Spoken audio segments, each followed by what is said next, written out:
무용교에서 유용교회로 오늘의 묵상입니다.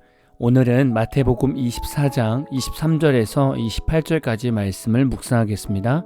성경 말씀을 보겠습니다. 그때에 사람이 너희에게 말하되 보라 그리스도가 여기 있다 혹은 저기 있다 하여도 믿지 말라. 거짓 그리스도들과 거짓 선지자들이 일어나 큰 표적과 기사를 보여 할 수만 있으면 택하신 자들도 미혹하리라. 보라 내가 너희에게 미리 말하였노라. 그러면 사람들이 너희에게 말하되 보라 그리스도가 광야에 있다 하여도 나가지 말고 보라 골방에 있다 하여도 믿지 말라. 번개가 동편에서 나서 서편까지 번쩍임같이 인자의 임함도 그러하리라. 죽음이 있는 곳에는 독수리들이 모일 것이니라. 오늘 말씀은 어제 말씀에 이어서 마지막 때를 말씀하고 있습니다.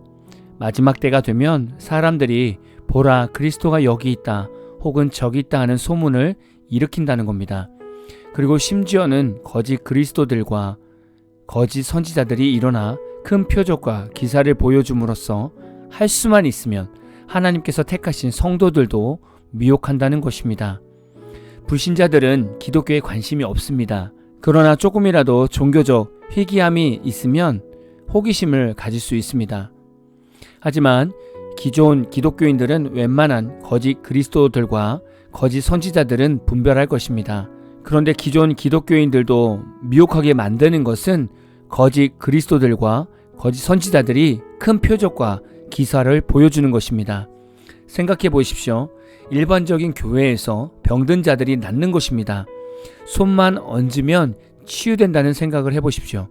이런 놀라운 일이 벌어지는데 사람들이 몰리지 않겠습니까? 그리고 그가 자신이 그리스도라고 한다면 당연히 사람들은 넘어가지 않겠습니까? 1950년대에 이단 박태선이라는 사람이 등장하여 많은 사람을 미혹했습니다. 안차를 통해서 병을 고쳐주는 표적을 보인 것입니다. 이때 약 100만 명까지 신도가 늘었다고 합니다. 박태선은 노년에 신도들에게 자신이 새로운 하나님이라고 주장하며 성경책도 버리라고 했습니다. 결국 이때 많은 신도들이 빠지고 약 2,000명 정도만 남았다고 합니다. 지금 생각하면 이런 이단에 넘어가 라고 생각할 수 있지만 사탄은 얼마나 교묘하게 인간을 유혹하는지 모릅니다. 사탄은 할 수만 있으면 하나님께서 택하신 성도들도 미혹하려고 합니다. 오늘 말씀에서는 마지막 때가 되면 여러 가지 소문들이 들린다고 말씀하고 있습니다.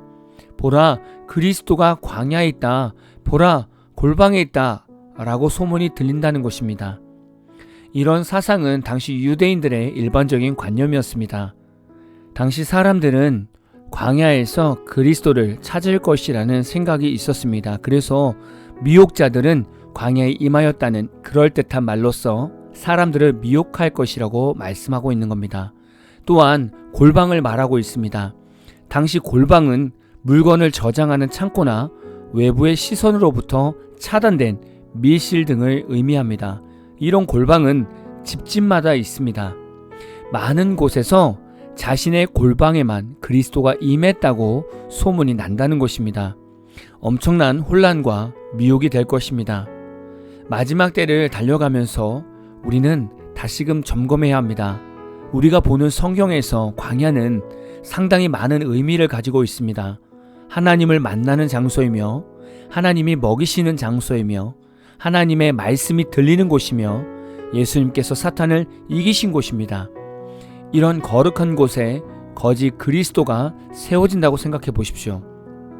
내가 진정한 영적 광야에서 하나님을 만났다고 주장하고 하나님이 주시는 양식을 먹고 내가 하나님의 말씀을 받았다고 주장하고 놀라운 영적 은사들도 일으키는 것입니다. 거기에다가 광야 훈련을 마치고 나와서 성품까지 좋은 것입니다.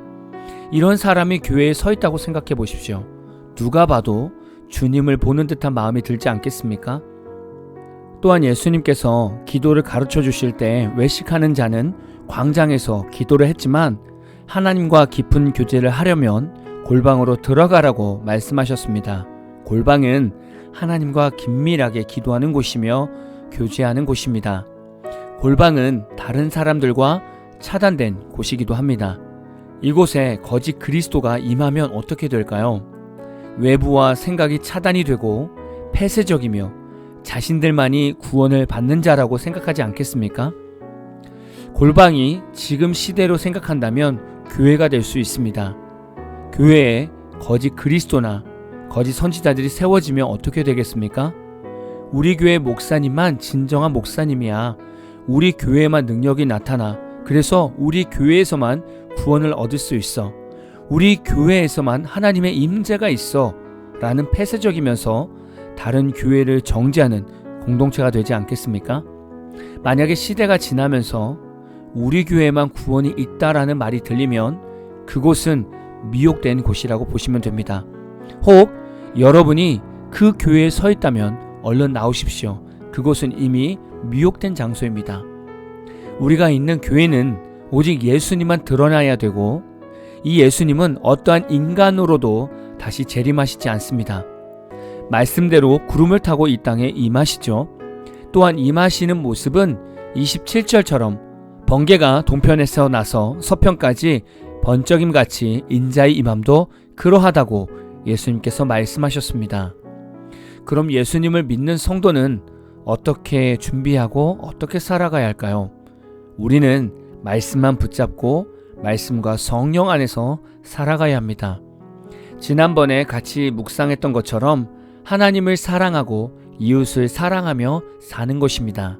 사람은 믿을 존재가 아니라 사랑해줘야 하는 존재입니다. 사람을 믿을 존재로 생각하면 그 사람이 미혹의 대상이 될 수 있습니다. 목회자도 선교사도 어떠한 사람도 믿지 마십시오. 오히려 이들을 사랑해 주십시오. 부족한 부분, 연약한 부분을 기도해 주시고 사랑해 주십시오. 그리고 이들에게 능력이 나타난다면 하나님께 영광을 돌리십시오. 절대 목회자나 선교사를 미혹의 도구로 만들어서는 안 될 것입니다.